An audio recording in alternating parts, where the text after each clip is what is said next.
Hello and welcome back to Crack Competition. जैसे कि आप सबको पता ही है कि सीटेट की आपके जो एग्ज़ाम है वो बहुत जल्दी आपका होने वाला है। तो उसके लिए आज हम बहुत इम्पोर्टेंट टॉपिक करने वाले हैं। उस टॉपिक का नाम है अधिगम अक्षमता। अगर हम इंग्लिश में बात करें तो इसको बोलते हैं लर्निंग डिसएबिलिटी। सिर्फ सीटेट के लिए नहीं, किसी भी टेट या किसी भी टीचिंग एग्ज़ाम के लिए ये अपने आप में बहुत इम्पोर्टेंट टॉपिक होता है, बहुत इजी भी होता है। ये हमें पढ़ाया क्यों जाता है?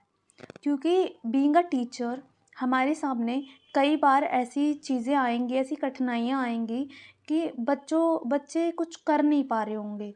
ठीक है, तो वहाँ पे बीइंग अ टीचर हमारी ये ड्यूटी बनती है कि हम बच्चों की हेल्प करें। अगर वो नहीं कर पा रहे हैं तो उनको करने में उनकी हेल्प करें, और उन प्रॉब्लम्स का जो उनको प्रॉब्लम हो रही है उनका हम पता लगाएं कि क्यों हो रही हैं। ठीक है, तो सबसे पहले हम ये देख लेते हैं कि अधिगम अक्षमता यानी कि लर्निंग डिसेबिलिटी होती क्या है। देखो, मैंने हिंदी में टाइप करा है, बट मैं आपको दोनों हिंदी इंग्लिश दोनों में बताऊंगी। जो इंग्लिश की टर्म होती हैं उसको भी, क्योंकि इंग्लिश में मैटर मिल जाता है, हिंदी में मैटर मिलता नहीं है। ठीक है, तो सबसे पहले हम जान लेते हैं अधिगम अक्षमता यानी कि लर्निंग डिसएबिलिटी। ठीक है, डिसएबिलिटी होता क्या है? तो लर्निंग डिसेबिलिटी, जब कोई बच्चा अधिगम करने में, अधिगम मतलब कि लर्निंग करने में किसी प्रकार की समस्या का सामना करता है, चाहे वह समस्या शारीरिक हो यानी कि फिजिकल, चाहे मेंटल यानी कि मानसिक, या फिर इंडिविजुअल यानी व्यक्तिगत समस्या हो सकती है। तो बच्चा जब अधिगम के द्वारा कोई समस्या का सामना करता है जिससे उसकी अधिगम प्रक्रिया प्रभावित हो, उसी को हम क्या कह देते हैं? उसी को हम अधिगम अक्षमता यानी कि लर्निंग डिसेबिलिटी कह देते हैं। अगर हम सरल शब्दों में बात करें तो सिंपल, अगर बच्चा कुछ कर रहा है, कुछ सीखने की कोशिश कर रहा है, उसमें जो उसको दिक्कतें आ रही हैं उनको ही हम क्या बोलेंगे? लर्निंग डिसेबिलिटी बोलेंगे। फिजिकल डिसेबिलिटी से ये बहुत डिफरेंट होता है। तो अब हम देख लेते हैं कौन कौन सी होती हैं।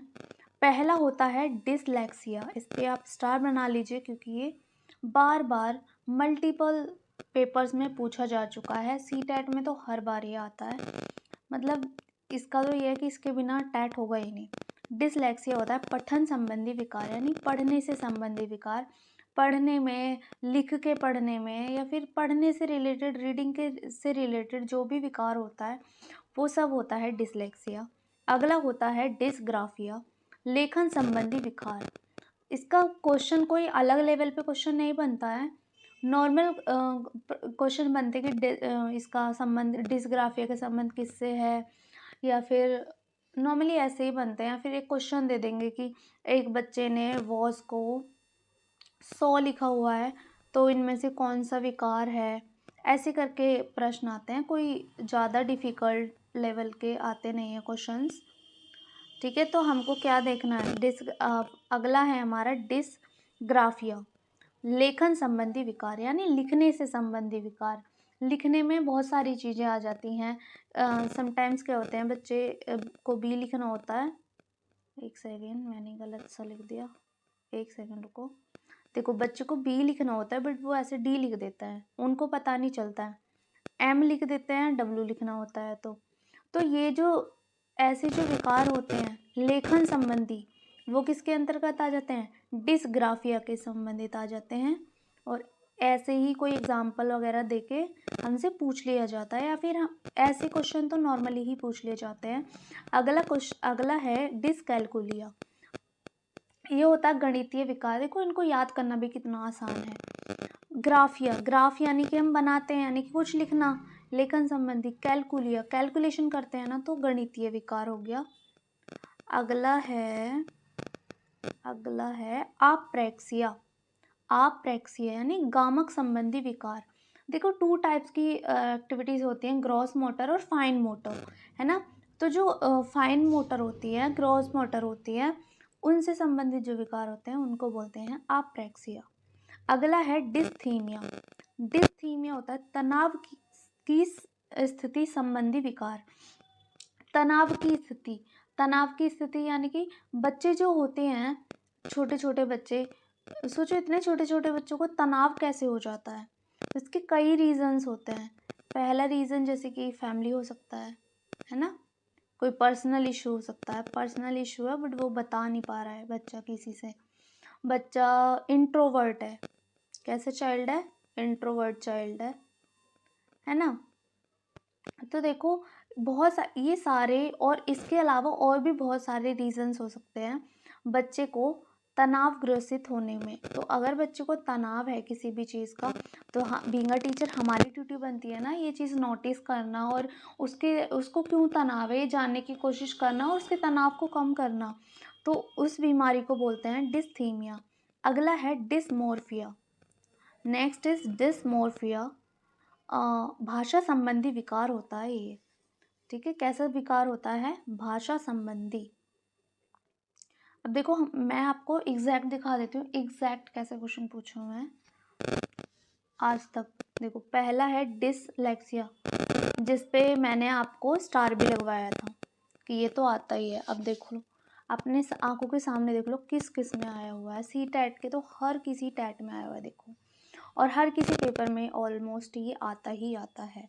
डिसग्राफिया लिखने संबंधी विकार, ये भी सी टैट का फेवरेट है। डिसकैलकुलिया, नॉर्मल जो हमने करे हैं ना टैट में वही पूछे गए हैं और वही बार बार रिपीट होते रहते हैं। बाकी देखो और भी जो हैं, जैसे डिसआर्थोग्राफिया, ये डिसआर्थोग्राफिया है, वो सिर्फ डिसग्राफिया है, तो इनमें दिक्कत नहीं होती। ग्राफिया मतलब लिखना ही होता है, लेकिन अगर मैं बेसिकली बिल्कुल अगर मैं स्पेशली पूछूं कि स्पेलिंग के लिए कौन सा होता है, वर्तनी के लिए कौन सा होता है ना, तो कौन सा होगा स्पेलिंग के लिए, डिसआर्थोग्राफिया।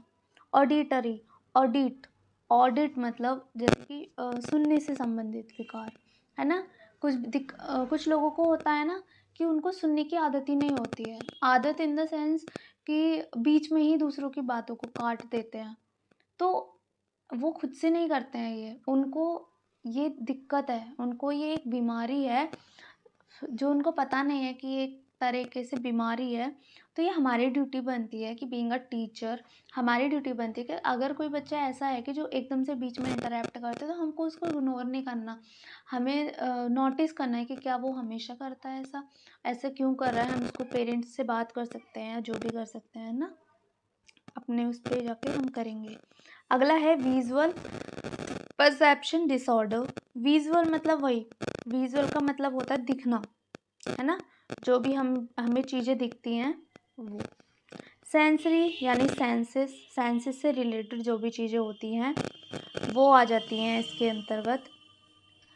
देखो आज हमारी छोटी सी क्लास थी क्योंकि हमारा टॉपिक भी बहुत छोटा था, लेकिन ये छोटा सिर्फ उसमें है, मतलब नंबर्स में सिर्फ वो है, छोटा है, लेकिन हमें 2 से 3 नंबर ये दे के जाता है, हमेशा आते हैं 2 से 3 नंबर का, हमेशा इसमें से पूछा जाता है टैट में। तो आई होप आपको ये क्लास अच्छी लगी होगी। आपको कोई भी कुछ बात करनी है, कुछ भी पूछना है, तो सेम नाम से, इसी नाम से हमारा टेलीग्राम पे चैनल है, आप उसको ज्वाइन कर लीजिए, ठीक है। हमारी ये वाली उस पर लगी होगी, और लाइक करना है ज़्यादा से ज़्यादा, प्लीज़ शेयर कीजिए और सब्सक्राइब करके बेल आइकन प्रेस करिए ताकि आपको अपडेट मिल सके।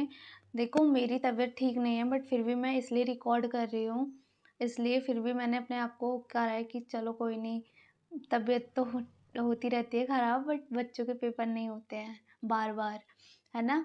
तो आपकी भी ड्यूटी बनती है कि ज़्यादा से ज़्यादा शेयर करो, लाइक करो, कमेंट करो। Thank you.